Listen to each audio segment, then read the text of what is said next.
हम सब फूलों को देखते हैं, उनकी खूबसूरती की तारीफ करते हैं, लेकिन क्या कभी सोचा है कि हर फूल के अंदर एक पूरी दुनिया छिपी है। असल में ये सिर्फ सुंदर नहीं है, ये पौधे की अगली पीढ़ी को बनाने वाली कमाल की मशीनें हैं। तो आज चलिए इसी गुप्त जीवन के राज खुलते हैं। ये सवाल सुनने में बहुत आसान लगता है ना, कि एक छोटा सा नाजुक सा फूल कैसे एक रसीले मीठे सेब में बदल जाता है। आज की हमारी पूरी कहानी इसी सवाल के इर्द गिर्द घूमेगी। हम एक फूल से फल तक का पूरा सफर देखेंगे। तो चलिए कहानी के पहले पड़ाव पर चलते हैं। यहाँ हम फूल को सिर्फ एक खूबसूरत चीज की तरह नहीं, बल्कि एक बेहद सोची समझी हाई टेक रिप्रोडक्टिव यूनिट की तरह देखेंगे। इसका एक ही मकसद है, अगली पीढ़ी बनाना। किसी भी टिपिकल फूल को अगर आप देखें तो उसमें 4 लेयर्स या घेरे होते हैं। सबसे बाहर होता है कैलिक्स, जो कली की हिफाजत करता है। उसके अंदर आती हैं रंग बिरंगी पंखुड़ियां यानी कोरोला, जिनका काम है मधुमक्खियों और तितलियों को अपनी ओर खींचना। और फिर आते हैं कहानी के असली हीरो, नर हिस्सा एंड्रोशियम और मादा हिस्सा गाइनेशियम। तो ठीक है, अब जब स्टेज सेट हो गया है तो चलिए इस कहानी के मुख्य किरदारों से मिलते हैं।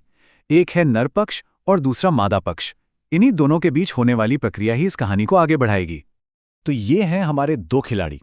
एक तरफ है एंड्रोशियम यानी नर भाग, जिसका सीधा सा काम है परागकण या पॉलन ग्रेन्स बनाना और उन्हें बाहर भेजना। और दूसरी तरफ है गाइनोशियम यानी मादा भाग, जो इन परागकणों को रिसीव करने के लिए और एक नई जिंदगी शुरू करने के लिए पूरी तरह तैयार बैठा है।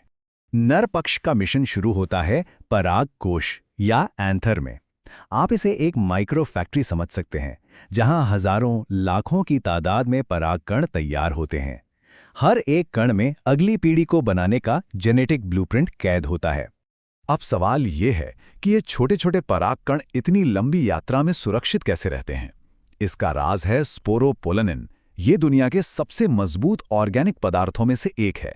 ये एक तरह का बायोलॉजिकल कवच है, जो अंदर के कीमती जेनेटिक मटेरियल को धूप, पानी और हर तरह के खतरे से बचाता है। अच्छा, अब जरा मादा पक्ष की तैयारी देखते हैं। बीजांड के अंदर एक बहुत ही खास स्ट्रक्चर होता है, जिसे भ्रूण कोश या एम्ब्रियो सैक कहते हैं।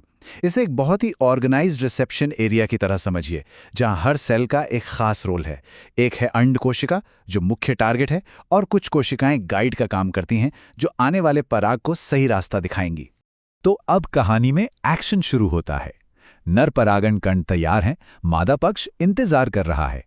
लेकिन सबसे बड़ी चुनौती है इन दोनों को मिलाना।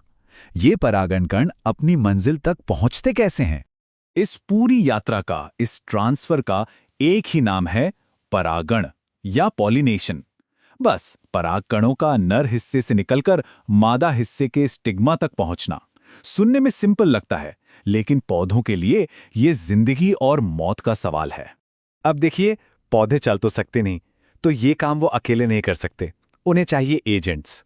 कुछ पौधे हवा के भरोसे रहते हैं, कुछ पानी के, लेकिन सबसे दिलचस्प होते हैं वो जो कीड़ों या पक्षियों की मदद लेते हैं।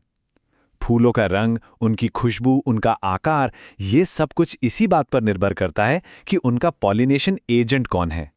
जैसे ही एक परागकण सही स्टिग्मा पर लैंड करता है, उसकी असली परीक्षा शुरू होती है। वो अंकुरित होता है और एक पतली सी ट्यूब बनाता है। ये ट्यूब स्टाइल से होती हुई नीचे बीजांड की तरफ बढ़ती है। ये बिल्कुल एक गाइडेड मिसाइल की तरह अपने टारगेट की ओर बढ़ती है और आखिरकार बीजांड के अंदर पहुंच जाती है। और अब हम पहुंच गए हैं कहानी के क्लाइमैक्स पर। ये वो पल है जो सिर्फ और सिर्फ फूल वाले पौधों में ही देखने को मिलता है। एक ऐसा चमत्कार जिसे हम कहते हैं डबल फर्टिलाइजेशन। बीजांड में घुसते ही पराग नली अपने अंदर लाए हुए 2 नर गैमेट्स को रिलीज कर देती है। और यहीं पर प्रकृति का एक शानदार 2-for-1 वाला इवेंट होता है। मतलब यहां एक नहीं, बल्कि 2 फर्टिलाइजेशन एक साथ होते हैं। तो ये हैं वो 2 इवेंट्स। पहला, नर गैमेट अंडकोशिका के साथ फ्यूज होकर बनाता है जाइगोट। यही जाइगोट आगे चलकर भ्रूण यानी नया पौधा बनेगा। और दूसरा, नर गैमेट सेंट्रल सेल के साथ फ्यूज होता है। ये दूसरा फ्यूजन भी उतना ही जरूरी है। ये जो दूसरा फ्यूजन है, जिसे ट्रिपल फ्यूजन कहते हैं, इससे एक ट्रिप्लॉइड यानी 3N स्ट्रक्चर बनता है। ये एक बहुत ही खास और पोषक ऊतक या टिश्यू बनाता है। इसका सिर्फ एक ही काम है, बढ़ते हुए भ्रूण को पोषण देना, उसे खाना खिलाना। और ये बात याद रखने वाली है, ये जो डबल फर्टिलाइजेशन का पूरा प्रोसेस है, ये सिर्फ और सिर्फ फूल वाले पौधों यानी एंजियोस्पर्म्स का सिग्नेचर फीचर है। यही उनकी कामयाबी का सबसे बड़ा राज है। तो इस पूरी कहानी का, इस डबल फर्टिलाइजेशन का नतीजा क्या निकला? चलिए देखते हैं कि इसके बाद कौन कौन से कमाल के बदलाव होते हैं। तो देखिए, हमारे पास दो प्रोडक्ट्स हैं।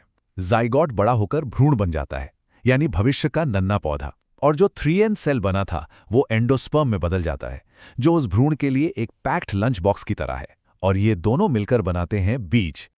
और ये है आखिरी ट्रांसफॉर्मेशन।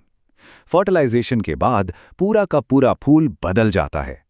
बीजांड बीज में बदलता है और जो अंडाशय यानी ओवरी है वो पककर फल बन जाती है। तो जिस सेब को हम खाते हैं वो असल में फूल की पकी हुई ओवरी ही तो है। लेकिन रुकिए, प्रकृति में हमेशा कुछ अपवाद होते हैं। केले को ही देख लीजिए, उनमें फल बिना किसी फर्टिलाइजेशन के ही बन जाता है, और इस प्रक्रिया को पार्थेनोकार्पी कहते हैं। और यही वजह है कि केलों में हमें बीज नहीं मिलते। तो अंत में हम कह सकते हैं कि हर बीज अपने अंदर एक नए जीवन का वादा लिए होता है, और हर फल उस वादे को पूरा करने की एक जीत है। एक छोटे से फूल के अंदर होने वाली ये पूरी प्रक्रिया प्रकृति की सबसे बड़ी और सबसे खूबसूरत जीतों में से एक है।